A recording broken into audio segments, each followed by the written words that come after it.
Assalamualaikum warahmatullahi wabarakatuh. Salam sejahtera bagi kita semua. Om Swastiastu, Namo Buddhaya. Namo Buddhaya. Namo Buddhaya. Ya, selamat pagi Bapak Ibu semuanya. Bahagia sekali hari ini kita bisa berkumpul ya.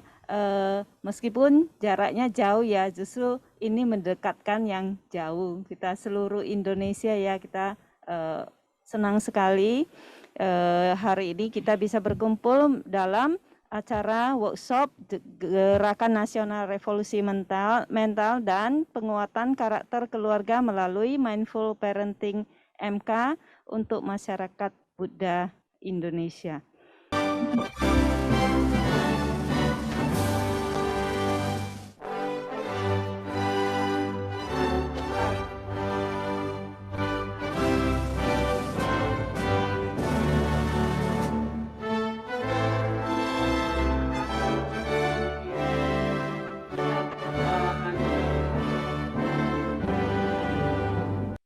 Saat ini kita mulai dengan sambutan dari Ketua Yayasan Karakter Eling Indonesia, Ibu Yusri Heni Astuti. Yang saya hormati Bapak Deputi Bidang Koordinasi Revolusi Mental, Pemajuan Kebudayaan dan Prestasi Olahraga Kemenko PMK. Yang saya hormati Bapak Direktur Urusan Pendidikan Agama Buddha, Bapak Dr. Andes Supriyadi MPD dari Kementerian Agama Republik Indonesia. Yang saya banggakan, seluruh peserta workshop Gerakan Nasional Revolusi Mental dan Penguatan Karakter Keluarga melalui Mindful Parenting MK untuk masyarakat Buddha Indonesia.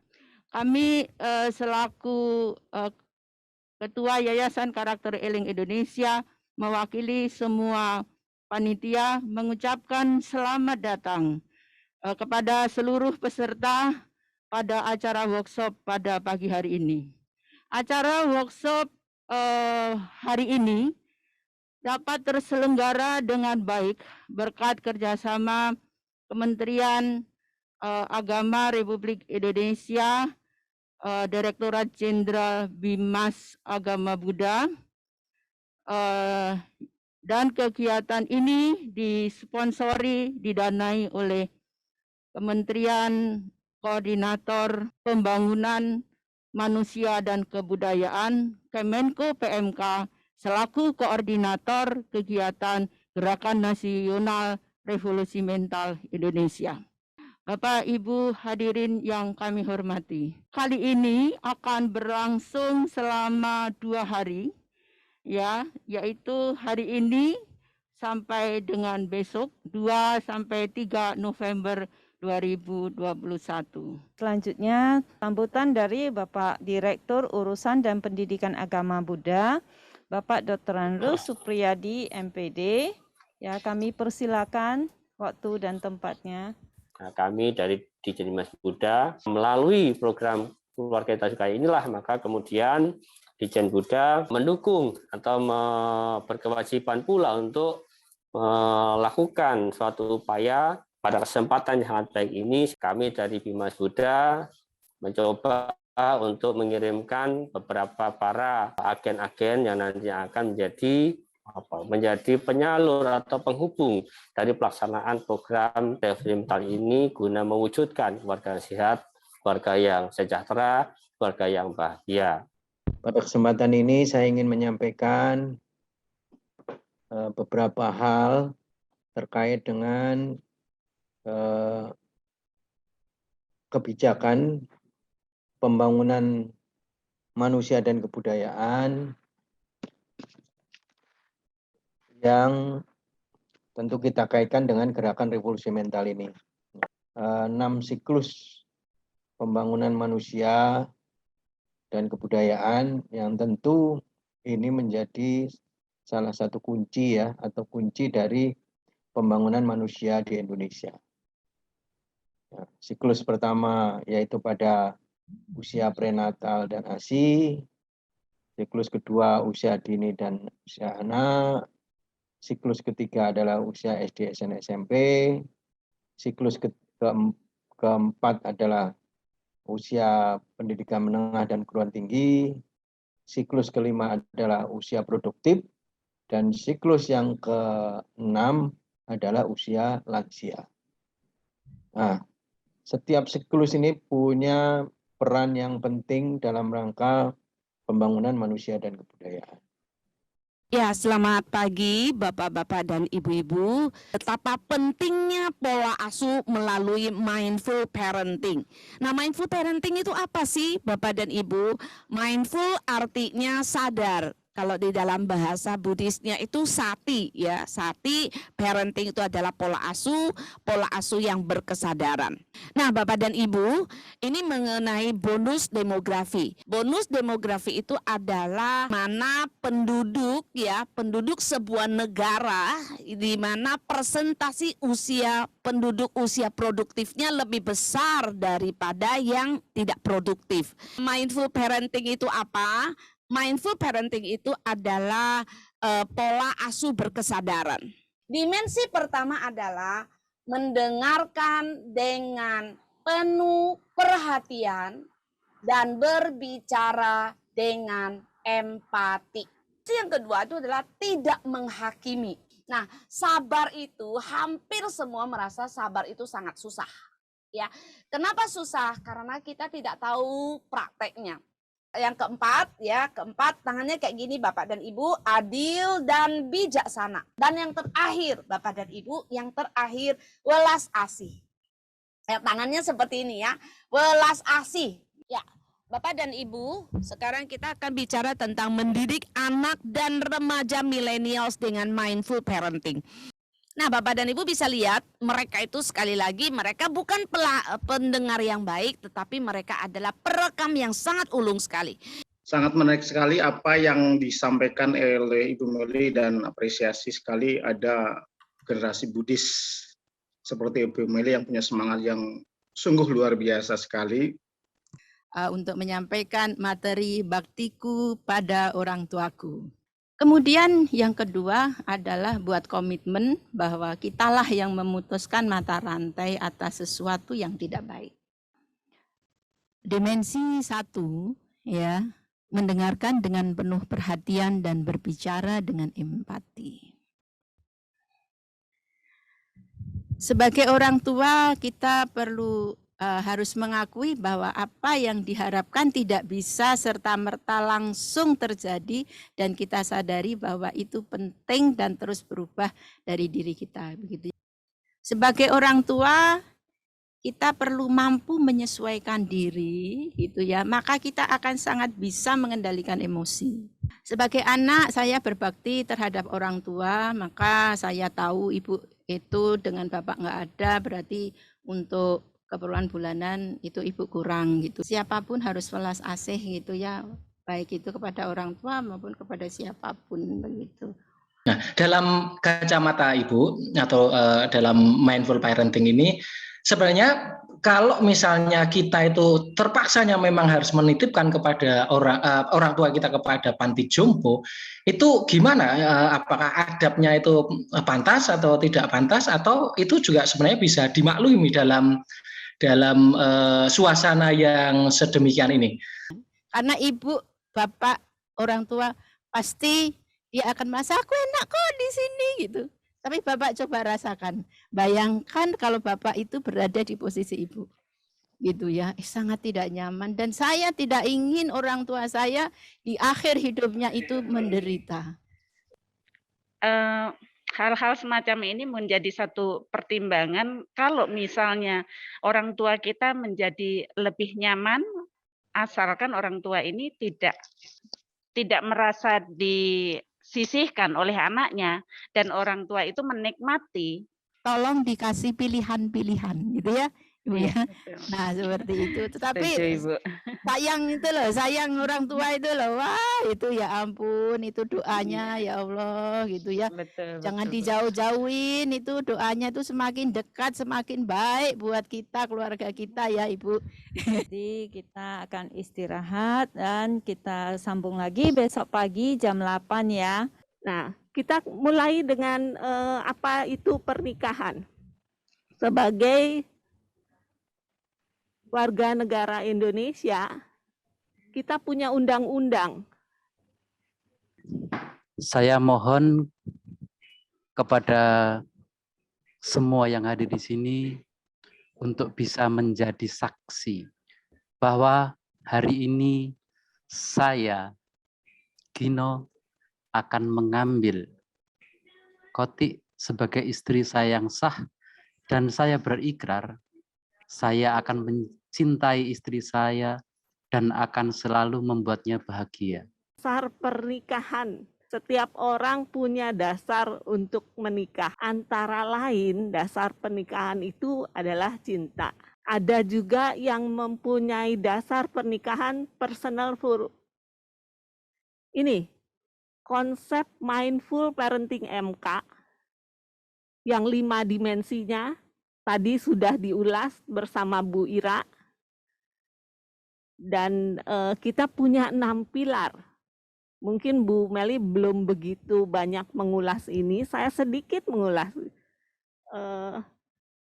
Next, ya, 5 dimensi tersebut di 6 pilar mindful parenting itu nomor 1 adalah untuk anak. Anak-anak yang di bawah remaja. Pola didiknya, pola asuhnya, cara mengasuhnya akan berbeda. Lalu yang nomor 6 itu anak remaja dan lebih besar lagi. Dan di mindful parenting tidak hanya, biasanya kan kita kalau bicara parenting konotasinya lebih banyak pola asuh mendidik antara orang tua dengan anak. Tapi enggak begitu. Di mindful parenting juga ada bagaimana menjalin relasi yang harmonis dengan pasangan di nomor 2 itu. Lalu bagaimana menjalin relasi yang penuh dengan bakti terhadap orang tua di nomor 4. Enggak cukup sampai di situ. Keluarga kita yang terdekat di rumah itu juga perlu kita bangun, yaitu tetangga, nomor 5 itu. Lalu nomor 3 itu adalah mitra kerja keluarga. Bagaimana kita bersikap kepada mitra keluarga kita itu juga menjadi contoh bagi anak-anak yang kita besarkan bersama di dalam keluarga. Ya, jadi mitra kerja buat saya itu adalah partner buat saya. Ya, oke, next. Nah, saya lagi-lagi tetap dimanapun saya bilang kalau kita mempraktekkan dengan yang namanya mindful parenting, kita akan sangat-sangat memudahkan kehidupan kita sendiri ya. Jadi hari ini saya sharing ya 23 titik ya yang saya praktekkan selama 25 tahun, 24 tahun anak saya sekarang ini. Ya, karakter itu harus ditanam dan ditumbuhkan. Karakter tuh gak bisa cuma hanya diucapkan, tapi perlu kita tanam, perlu kita siram, perlu kita tumbuhkan. Komunikasi itu tidak selalu harus dengan cara verbal.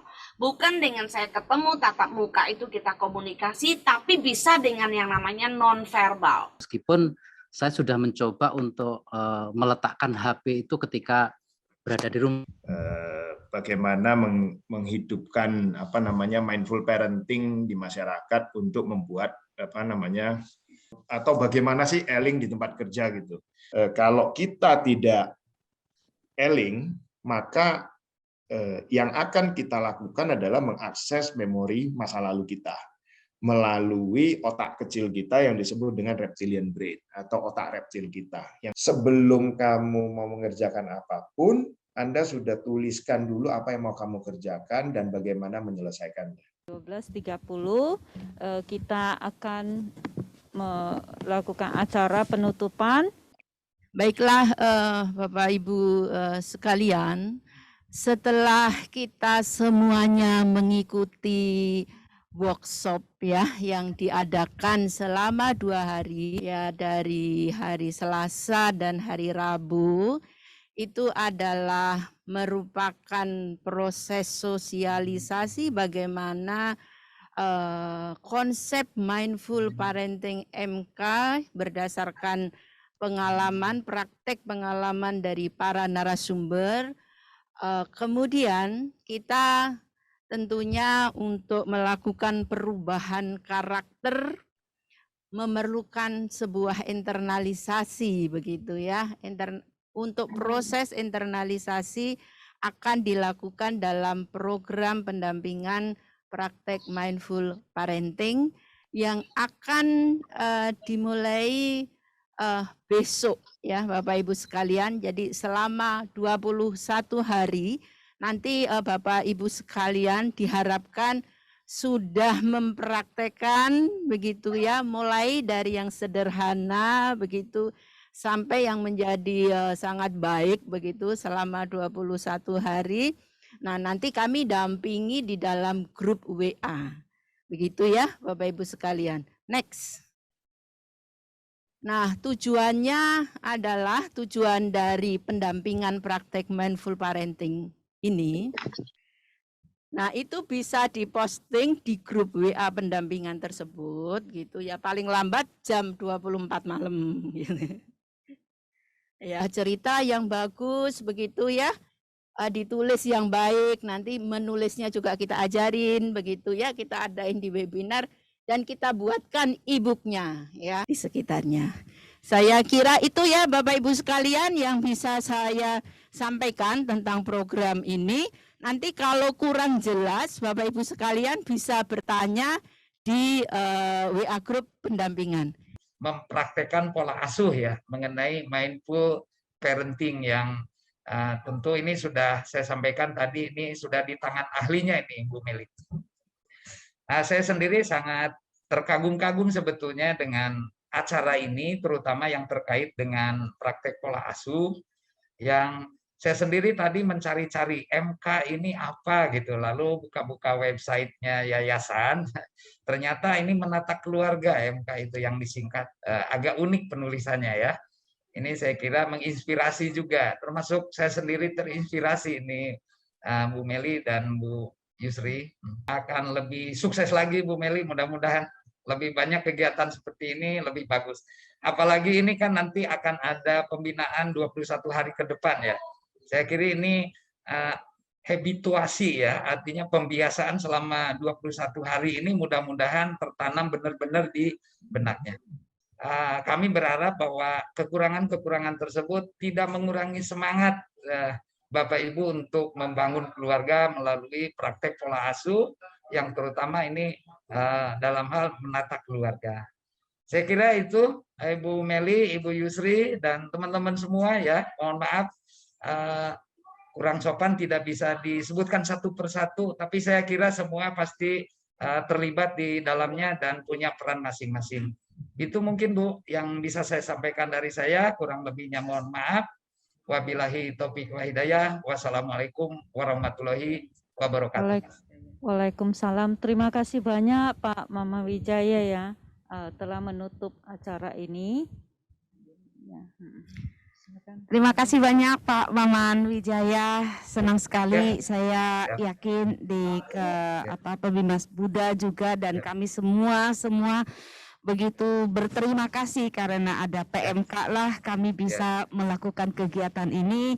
Dan saya sangat yakin sekali teman-teman ini nanti akan memultiply-nya ke bawah supaya terjadi betul-betul rencana kita jangka panjang bagaimana kita menerapkan mindful parenting itu sebagai sebuah gerakan revolusi mental yang dimulai dari keluarga. Terima kasih banyak Pak Maman, terima kasih. Mari kita foto bersama. Bapak Ibu semuanya, mohon dibuka kameranya. Terima kasih ya. Kami mohon maaf sebesar-besarnya kalau ada salah kata dan kekurangan yang terjadi selama penyelenggaraan workshop ini ya. Terima kasih. Namo Buddhaya. Namo Buddhaya.